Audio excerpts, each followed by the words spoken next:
So William Byron, the guy that started his career on a computer, in the words of Rick Allen, the driver that really benefited from technology advancing his racing career. He's a driver that has risen to the ranks of Hendrick Motorsports, and we all know that he is Raptor Tough, as William Byron is the driver of the number 24 Raptor Tough Chevrolet Camaro. And this is a livery that seemingly a lot of NASCAR fans, they have a distaste for. Judging by you, Full Tank Nation, you think this car is ugly. It's hideous. You know, if there was one instance, one circumstance where you guys hope and pray for the asteroid to come down and end human civilization, in addition to M&Ms, making the green M&M less attractive, it is this livery right here, the William Byron Raptor Tough car. So I kind of wanted to add some context, add some deeper thought and some deeper critical analysis into why NASCAR fans have a strong distaste for William Byron's Raptor Tough livery.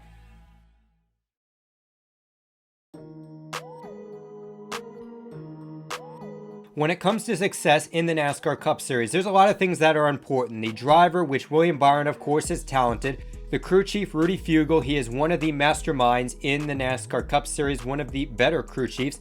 And of course, the pit crew, okay, maybe not so much the pit crew. The 24 team this season has been a bit sluggish. But maybe you can also factor in a bit of luck, as we've seen damn well on this channel that there is some cursed NASCAR paint out there, whether it's Jimmy Johnson's White Lightning paint scheme just striking him down at every instance, or Daniel Suarez having a malignant tumor in Good Sam, causing him to have a lot of bad runs in the Good Sam livery last season. So if you're a bit superstitious, all it takes is that right color combination, that right color palette to start getting you some success in the NASCAR Cup Series, you know? And judging by William Byron this season, you look at his results, not exactly the greatest. In fact, he only has 5 top 10s this season. It has been a struggle for William Byron to get the performance that he had in his awesome 2021 season. Remember, this team right here at the end of 2021, they looked like they were going to be the team to beat in this 2022 season, yet here we are. It's just nothing has really clicked,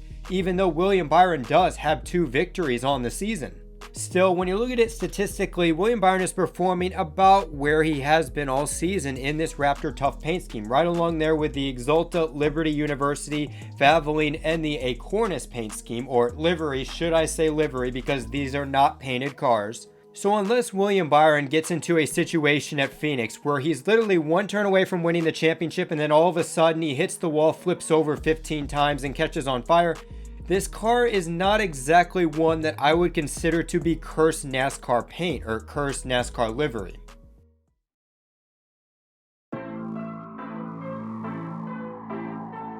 Raptor Tough. This is a color palette that has neon yellow and neon green as that color to stand out. Though when you look at the livery on a week-to-week basis, it almost looks like a test car, as you've got black and gray. Those are the colors for Raptor. Those are the other colors in addition to that standout, that cannot miss it, highlighter yellow. Plus, when you look closely into the Raptor car, it has a lot of texture to it, which we'll get to why that is later on in this video. But the paint scheme has that Raptor-like texture on the car, though the main problem with that is that you cannot see it from the naked eye on television. You're not going to see this as a standout element in a pack of 40 cars. Especially today in a NASCAR Cup Series where it's instant gratification, where we have a new livery every single week for most teams.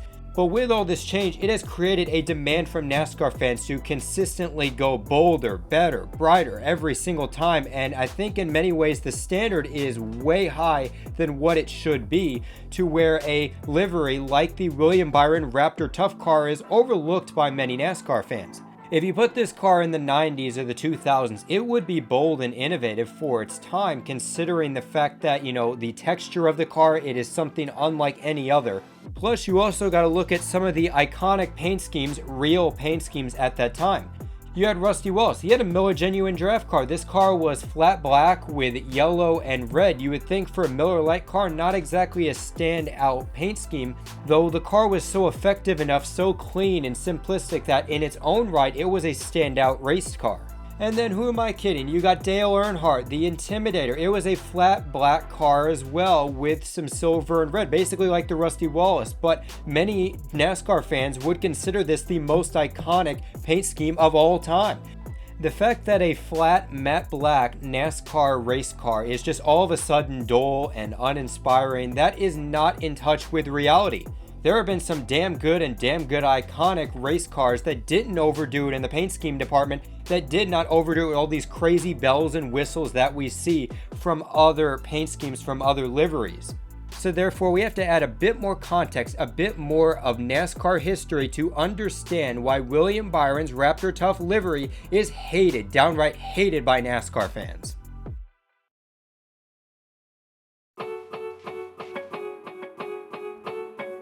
So if you guys are wondering what Raptor Tough is, what it means to be Raptor Tough in terms of a product, basically Raptor is protective coating for your car's paint job. It helps preserve the color of your car when it comes to climatic circumstances, when it comes to, the sun beaming down on your car. With Raptor Tough, it won't fade away. Raptor Tough is also water resistant. It helps prevent from things also like rust. And unless the product is faulty, Raptor Tough is supposed to be a protective coating for your car that allows for the paint to still shine 1, 2, 5, potentially even 10 years down the road.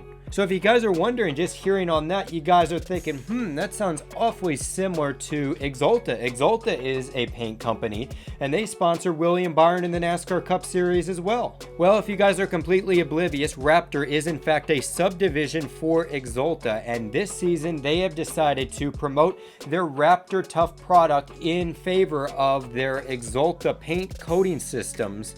So pretty much after the Phoenix race, AXALTA has run the Raptor Tough livery for all of the AXALTA sponsored races. And I'm not gonna lie guys, this is actually a genius move from a company standpoint for AXALTA to promote other brands, other things that they offer, because we all know what AXALTA is, or you should know what AXALTA is by now. AXALTA stems from DuPont, which was the primary sponsor for Jeff Gordon all the many years back. Then I believe in 2013, it got spun off into AXALTA, into its own paint division.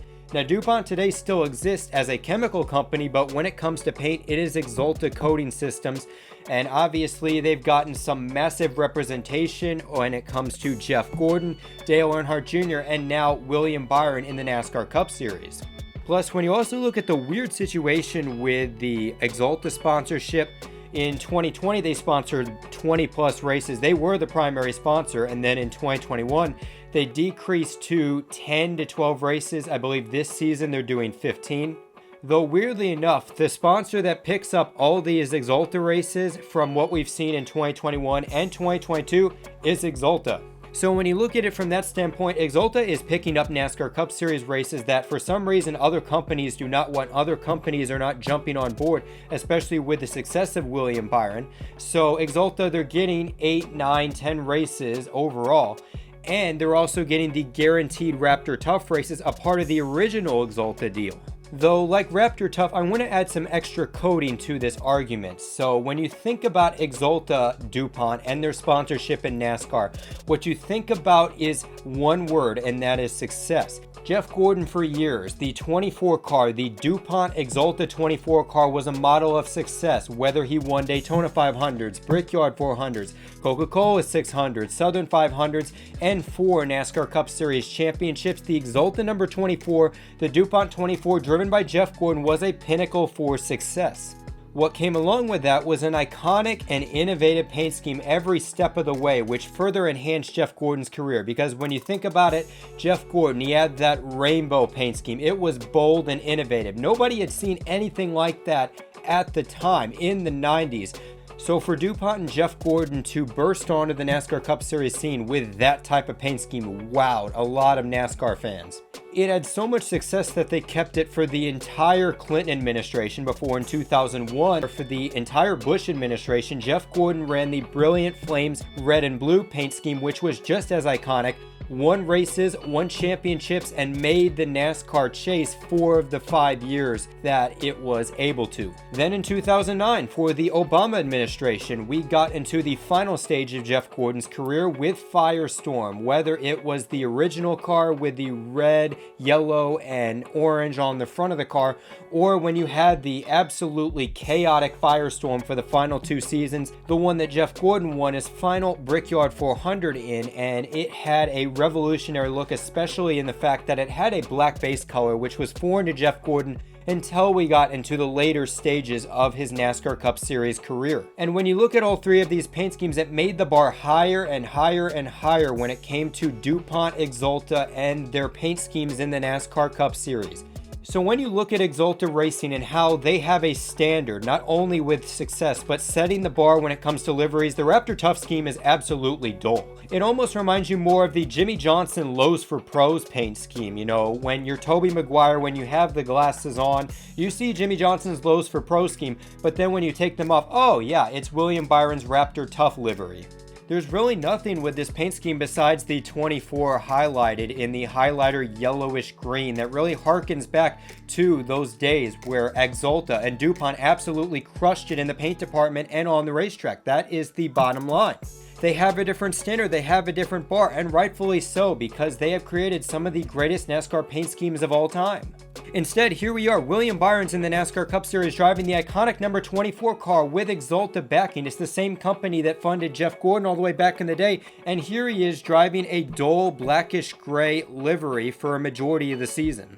It's almost like the St. Louis Cardinals. Yes, here I go again with another St. Louis Cardinals analogy. It's almost like the St. Louis Cardinals. They get rid of their iconic home uniform with the birds on the bat, and they replace it with a black softball top. You know, it's just flat black. And then they have the Cardinals. They have a generic font that kind of arches like the St. Louis arch. It says Cardinals, and it's in gray. You would probably associate that more with a Chicago White Sox jersey than a St. Louis Cardinals jersey. And honestly, I feel the same way about William Byron and this Raptor Tough livery, as a little bit of me died inside when I heard that they weren't going to run the AXALTA car Gateway in favor of the Raptor Tough. The AXALTA look for William Byron, maybe it's not the greatest, but it's still a fantastic look. You've got the bright, bold colors. You know this is a 24 livery, even if it isn't painted like it was back in the old days.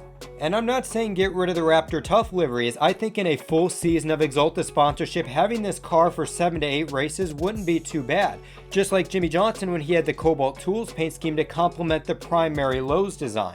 Though we are not at that situation, this is modern NASCAR. AXALTA does not sponsor all the races, and thus we are getting robbed of seeing the consistent AXALTA number 24 car, one that kind of harkens back to tradition, to legacy, in favor of a modern kind of dull design that does not fit the context of an AXALTA livery. Plus, we've also got the horrendous Liberty University cars, and this has nothing to do with their political affiliations, anything like that. Just the fact that the Liberty University cars, they're some of the ugliest I've ever seen. It's like they took two cars, two different paint schemes in both 2021 and 2022, and kind of meshed them together. They do not work in any way. So when you tie this all together, when you tie in the fact that there's a monstrosity of a Liberty University livery, when you tie in the fact that we're seeing more and more of a Raptor Tough livery, one that is a flat matte black design, one that looks more like a test car, and you're seeing less of an AXALTA livery, one that is fantastic, one that really gives William Byron and that 24 some identity. When you tie that all together, it is damn easy to see why NASCAR fans have a distaste for William Byron's Raptor Tough livery, like Jurassic Park fans have a distaste for the new Jurassic World film. So anyways, this is Nathan for NRF Productions signing out, and just remember guys and gals, life's a beach and then you drive.